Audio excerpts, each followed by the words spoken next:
स्वागत है live times पर। कर्मचारी भविष्य निधि संगठन यानी ईपीएफओ अपने डिजिटल प्लेटफॉर्म्स में कई बड़े बदलाव करने जा रहा है और ये पहल वित्तीय पहुंच की दिशा में एक महत्वपूर्ण छलांग हो सकती है, जिससे लाखों वेतनभोगी कर्मचारियों लोगों और सीधे लाभ उनको मिल सकता है। क्या है वो बदलाव, देखिए प्रियंका दुआ की इस खास रिपोर्ट में।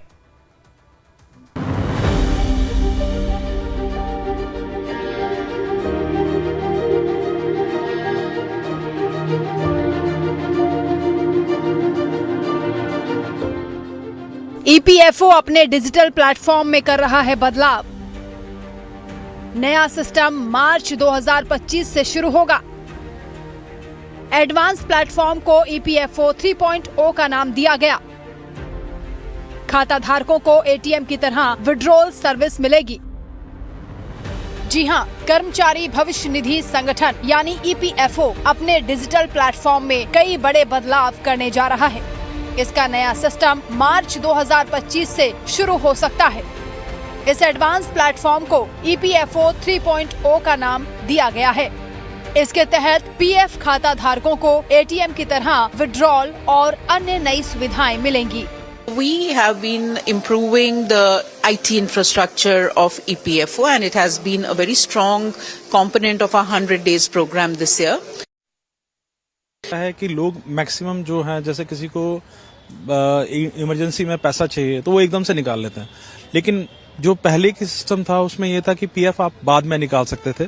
उससे ये होता था कि इन केस अगर आपके घर में कोई ट्रेजेडी हो जाए या कुछ भी इन केस, या आप कोई एक्सीडेंट में डेथ हो जाए या कुछ हो जाए, तो पीएफ का पैसा आप on the time of retirement आप तब निकालेंगे। आइदर अगर आप कंपनी छोड़ते हैं तो आप उसको तब विड्रॉ कर सकते हैं, आइदर उसको कैरी फॉरवर्ड कर सकते हैं। लेकिन अगर एटीएम से एक तो ये है कि आप इमीडिएटली वो पैसा निकालते जाएंगे, जहां जहां से आप जाएंगे, तो आपकी जो सेविंग है वो खत्म हो जाएगी। शिकायतों का तेजी से निपटारा।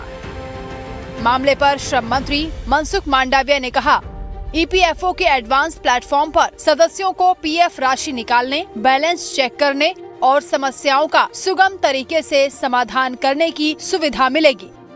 उन्होंने कहा कि ईपीएफओ 3.0 का मुख्य उद्देश्य खाता धारकों के लिए फंड तक पहुंच को आसान बनाना और शिकायत निवारण तंत्र को मजबूत करना है। वहीं ईपीएफओ 3.0 पर विशेष रूप से बैंक स्तरीय शिकायत निवारण प्रणाली की सुविधा मिलेगी, जिससे खाता धारकों को एटीएम की तरह पैसे निकालने में सुगमता होगी। इसके लिए एटीएम जैसा कार्ड भी जारी किया जा सकता है। हाल ही में श्रम सचिव सुमिता डावरा ने जानकारी दी थी कि एटीएम विड्रॉल सुविधा जनवरी से ही उपलब्ध हो सकती है। उनका कहना है कि एडवांस प्लेटफॉर्म लाने का लक्ष्य मौजूदा सिस्टम की कमियों को दूर करना है।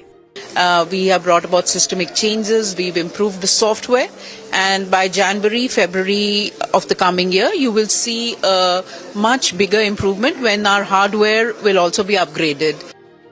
श्रम एवं रोजगार मंत्री मनसुख मांडविया ने ये भी बताया कि ईपीएफओ 3.0 अगले साल मार्च से शुरू हो सकता है और इसे उन्नत तकनीक के साथ पेश किया जाएगा।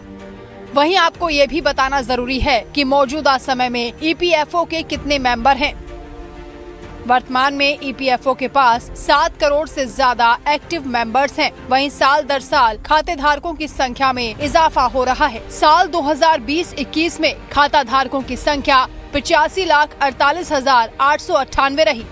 2021 से 22 में 1,08,65,063, 2022 से 23 में 1,14,98,453, 2023 से 24 में खाता धारकों की संख्या 1,09,93,119, 2024 से 25 अप्रैल सितंबर में 61,46,445। इसके अलावा सरकार भविष्य निधि अंशदान पर 12% की सीमा हटाने पर भी विचार कर रही है, ताकि कर्मचारियों को अपनी इच्छा के मुताबिक अंशदान की परमिशन मिल सके। पे वालों के पास जाते हैं, कभी अपना पैन कार्ड वगैरह वो कराते हैं, मतलब काफी उन्हें स्ट्रगल करना पड़ता है अपना ही पैसा लेने के लिए। और अगर ये एटीएम के थ्रू निकल जाए, कोई भी चाहे वो बायोमेट्रिक हो या जैसे भी हो, तो बेटर ही है ये। वैसे ये देखा जाए तो अच्छा है और ये होना भी चाहिए। बेसिकली बहुत सारे लोग होते हैं जिनका ये सारी प्रॉब्लम आती है कि उन्होंने ओल्ड ऑर्गेनाइजेशन छोड़ दी है, फिर न्यू जगह शिफ्ट होते हैं तो उनको बहुत सारी प्रॉब्लम होती है। कुछ कभी कभी इंस्टेंट सैलरी नहीं मिलती है तो गैप हो जाता है काफ़ी, तो फिर लोग चाहते हैं कि मेरा वो पीएफ वाला पैसा निकल आए। अब आपको सुनाते हैं मामले पर देश के अर्थशास्त्री एटीएम से पीएफ निकासी के बारे में क्या सोचते हैं। कल जैसे डिजिटाइजेशन का जमाना है तो कोई भी चीज अगर होती है और उसका अगर कुछ एक्सपर्टाइज जो है उसका एक्शन हो जाता है, लोगों को तुरंत मिल जाता है, तो इसमें फायदा तो है ही है। हालांकि सरकार ये दावा कर रही है कि निकासी नियमों में बदलाव नहीं होगा, जैसे कि कर्मचारी नौकरी करते समय पूरा पीएफ नहीं निकाल सकते और अगर 1 महीने तक बेरोजगार रहते हैं तो वो अपनी शेष राशि का 75% निकाल सकते हैं और 2 महीने के बाद पूरी राशि उपलब्ध हो जाती है। ईपीएफओ में सालाना ईपीएफओ धारकों की संख्या लगातार बढ़ती जा रही है। वहीं कर्मचारी भविष्य निधि संगठन देश में कर्मचारियों को उनके द्वारा जुटाए गए फंड पर अच्छा ब्याज तो देता ही है, साथ ही पेंशन की भी व्यवस्था करता है। शर्त ये होती है कि कर्मचारी ईपीएफओ में लगातार अपनी सैलरी से तय अंशदान का भुगतान करता रहे। लाइफ टाइम्स के लिए प्रियंका दुआ की रिपोर्ट। चलिए आगे बढ़ते हैं। बिहार